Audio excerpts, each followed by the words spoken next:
So hello and welcome back. Today we've got the little brother of that. So a few videos ago in our Will It Drift series we had a look at the Kamtom 2401, which wasn't very good, and a few of you said what you should do is get the Kamtom 132 scale or the KM3299 and have a look at that. Now this has gone up in price, or went up in price, from about $35 right up to about $60 or $70 as it became popular. I think as popularity has dropped a little bit again, I put this up for £28 or $37. So that's the front of the box, bit of manga styly on that, or the top of the box actually that is. That's the side of the box. It's got two lighting modes, got LED, there's all the techno stuff there. We'll just bring it in a little bit closer so you can see. Silky bearings apparently. Remote control light switch, fast flash, cut over, slow flash, brilliant.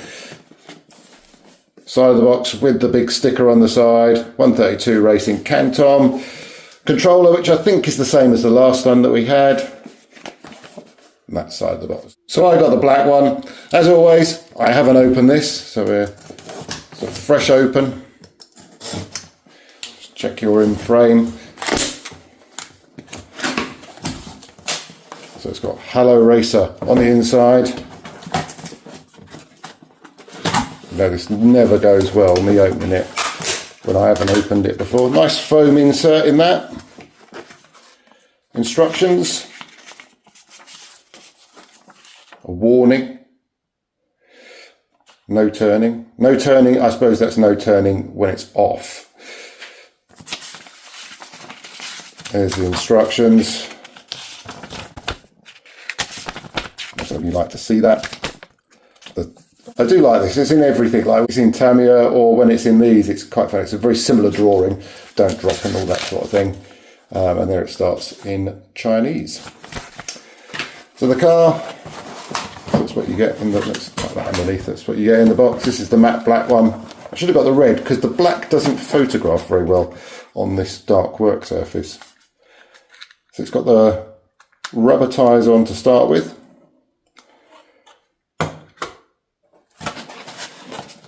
under that, there's the controller, which I think is exactly the same as the other one that we got, the 24 scale one. And we've got,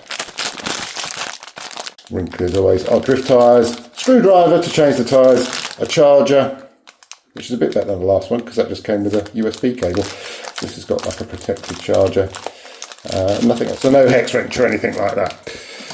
So to get the body off, I haven't watched this, I presume it's a bit like a mini Z body, yes.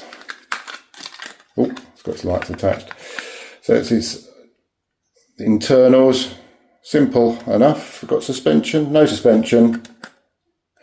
Look, maybe a little bit, but it's more flex like the last one. It's more flex in the bit of rear suspension. Look, there we go, and a little tiny 2-cell LiPo battery.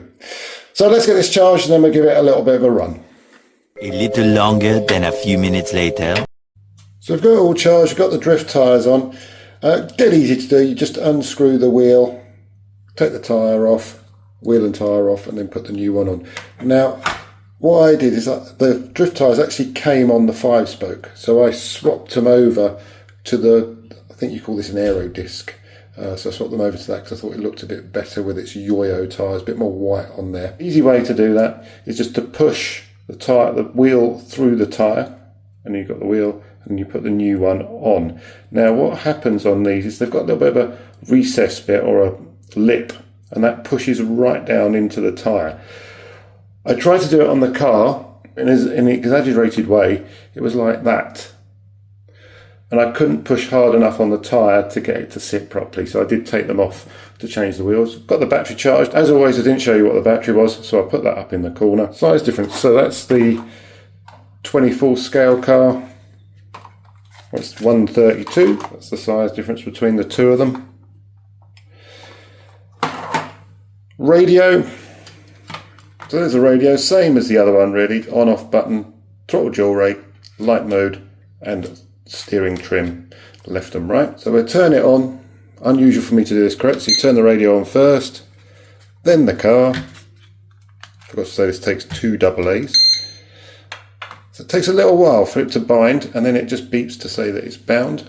So there are the lights. So let's go through the light modes. So we've got full beam, then we've got slow flash. If you do the down button, it goes through the cycle. So it's got slow flash, fast flash, and then solid. So that's the 3 light modes you've got at the back. Does that do anything? Yeah, so that does the same thing on the back with the flashes.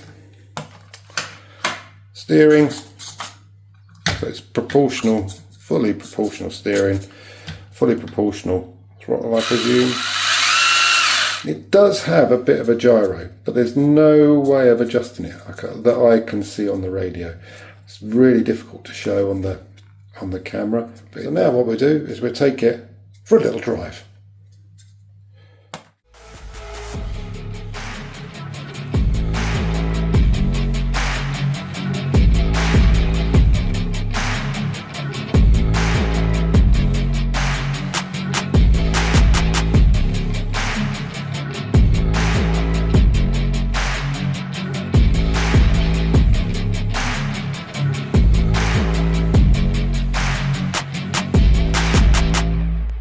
So that was pretty good, not bad at all. You can have a bit of fun with it, you can drift it round. It's quite easy to drive, not that difficult. You are fighting with a little bit of understeer, which is typical for the 4-wheel drive drift cars.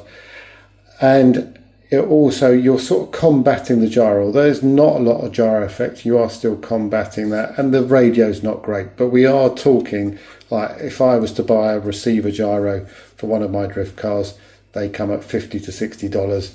This was $35 all in. Now they have gone up a bit, so if you were to buy this now on AliExpress, you're looking between $45 and $50.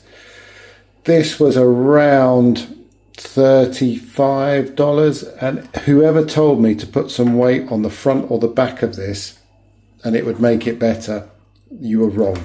I put 10 grams of weight on the back. I did try this, didn't film it, and 20 grams of weight on the front separately. So I had 10 grams on the back, 20 grams on the front. Tried it, it was still rubbish. This is far better. But if you were going to buy a car for the same sort of money, you've got the K969. It's got to be that. It's got to be the K969. If you've got a kid and you just want them to have a bit of fun and learn, that one's the one to go for. If you want something to upgrade in the future, that one, the K969, all day long. Much better value, much better electronics, and you've got the upgrade path in the future. Well, as always, thanks for watching, and come back again and join us for some more small scale RC very soon.